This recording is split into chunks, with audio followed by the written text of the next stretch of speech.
Not one, but two vessels that barely look like boats, as you see here, washed up on St. Johns County beaches today. It's not certain, but they could possibly be boats from Cuba that people use to flee the country. On your sides, Jessica Clark discovered this story as it started unraveling today.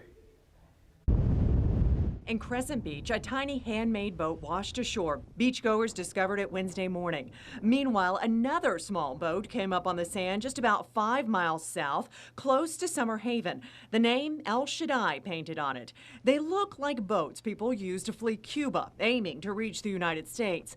No one associated with these boats were found with these boats. I think it just makes me a little sad. For many locals, such as Kim Stead, the idea of being in the ocean in these small vessels is really gripping. As bad as the water is today, I don't know if anybody could survive out there in this water. According to the St. Johns County Sheriff's Office, the Coast Guard intercepted the boats between Miami and the Bahamas. The Coast Guard tells us they spray painted OK on the boats in red paint, indicating there is no search for people. According to USA Today reporting out of Miami, there appears to be a resurgence of people fleeing Cuba in small boats trying to set foot on U.S. soil. A flip-flop holds together one of the boats. A hat and water bottle was found in that boat, too. And the words El Shaddai on the other boat means God Almighty. I feel bad if somebody is out there floating and their family has no idea where they're at. The will to seek freedom encapsulated in weary boats.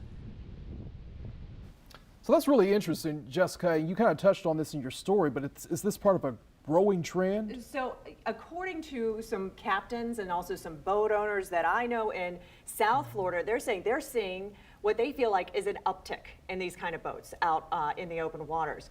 But also, I've learned that state authorities have been told to be on the lookout for these boats, not just the Coast Guard.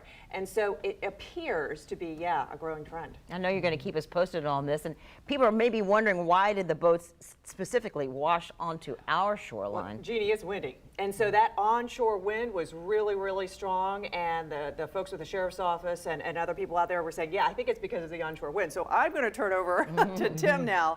And it is windy out on the beaches. And that wind is our friend, because that came in because of the front. That's the front we talked about last week that would turn Fiona away. Okay. So indeed, and also that front bringing in some drier air.